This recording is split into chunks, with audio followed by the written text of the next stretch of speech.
আমাদের গ্রামাঞ্চলে একটি প্রবাদ বাক্য আছে। সেটা হচ্ছে জঙ্গলে মঙ্গল। এই কথাটা এজন্যই ব্যবহার করা হয় কারণ এই কথাটার অনেক ভিত্তি আছে বলেই কিন্তু এই কথাটা ব্যবহার করা হয় যে জঙ্গলেই মঙ্গল। যে আসলেই জঙ্গলে মঙ্গল কিনা এই কথাটার আজকে প্রমাণ আমি আপনাদেরকে দিয়ে দিব। তো আমাদের আশেপাশে অনেক ভেষজ উদ্ভিদ কিন্তু জন্মগ্রহণ করে, অনেক ভেষজ উদ্ভিদ জন্মায়, যেগুলো আমাদের দৈনন্দিন জীবনে গুরুত্বপূর্ণ ভূমিকা পালন করে থাকলেও এগুলো আমরা না চেনার কারণে, এগুলোর গুণ না জানার কারণে এগুলোকে আমরা অবহেলা করি, অবজ্ঞা করি। আবার এমনও দেখা যাচ্ছে যে এগুলোকে আমরা দেখি ঠিকই, কিন্তু এর পাশ মারিয়ে আমরা চলে যাই।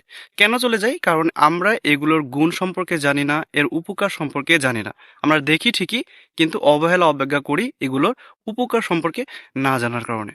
একটু আগে বললাম না যে গ্রাম অঞ্চলে একটা প্রবাদ বাক্য আছে যে জঙ্গলেই মঙ্গল। আমাদের জঙ্গল থেকেই এমন কিছু উদ্ভিদ পাওয়া যায় বা এমন কিছু উদ্ভিদ জন্মগ্রহণ করে যেটা আমাদের জন্য খুবই প্রয়োজনীয়, খুবই উপকারী। কিন্তু আমরা না জানার কারণে এটা জঙ্গলে জঙ্গলই থেকে যায়। মানে এটার ব্যবহার সম্পর্কে আমরা অনেকেই জানি না। আজকে কথা বলতেছি একটা উদ্ভিদ নিয়ে যেটাকে লতা বলাই যেতে পারে, যেটা হচ্ছে লতানো একটি উদ্ভিদ। এটা গ্রাম অঞ্চলে অনেক পাওয়া যায়, কিন্তু অনেক পাওয়া গেলেও এটা গ্রাম অঞ্চলে খুব কম দেখা যায় এই উদ্ভিদটি। গ্রাম বাংলায় প্রাচীনকাল থেকেই এই লতাটাকে ঔষধি লতা হিসেবেই দেখা হয়ে থাকে, কারণ বিভিন্ন সমস্যায় এই লতাটাই কিন্তু ব্যবহার করা হয়। তো এই মুহূর্তে আমার সামনে আপনারা যে উদ্ভিদ অথবা যেই লতাটি আপনারা দেখতে পাচ্ছেন, এটার বৈজ্ঞানিক নাম হচ্ছে স্টেফানিয়া জ্যাপনিকা, যেটাকে গ্রাম বাংলায় অনেকে অনেক নামে কিন্তু চিনে থাকে। কেউ এটাকে আকনাদি বলে, কেউ এটাকে মাকান্দি বলে, আবার অনেক এলাকায় দেখা গেছে যে এটাকে আকন্দি লতা বলেও কিন্তু চিনে। এখন আপনারা কে কোথা থেকে আমার এই ভিডিওটি দেখছেন, কে কোন নামে চেনেন, এটা অবশ্যই আপনারা কমেন্টে বলে দিবেন।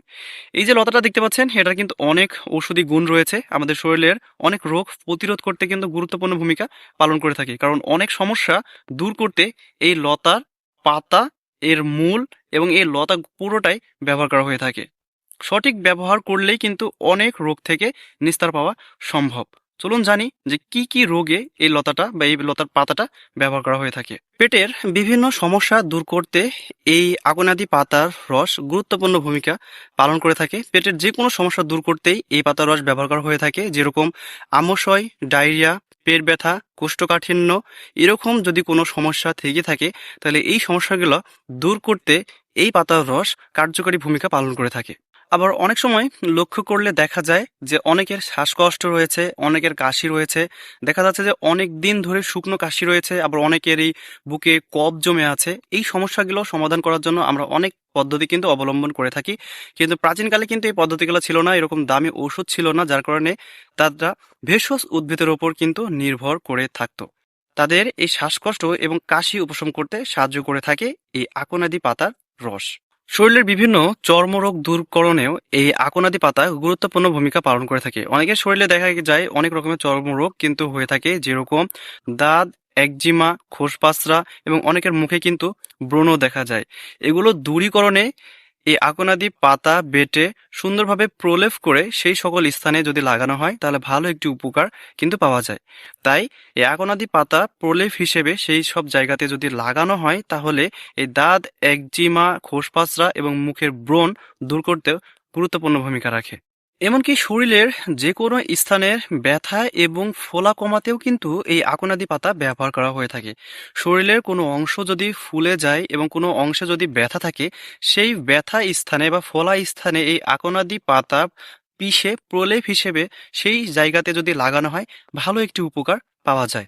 যেহেতু সবকিছুরই একটা নিয়ম আছে, সেহেতু এইটারও কিছু নিয়ম আছে, এটা খাওয়ারও নিয়ম আছে। এটা কিভাবে খেতে হয়, কিভাবে খেলে উপকারগুলো পাওয়া যায়, সেটার কিন্তু নিয়ম রয়েছে।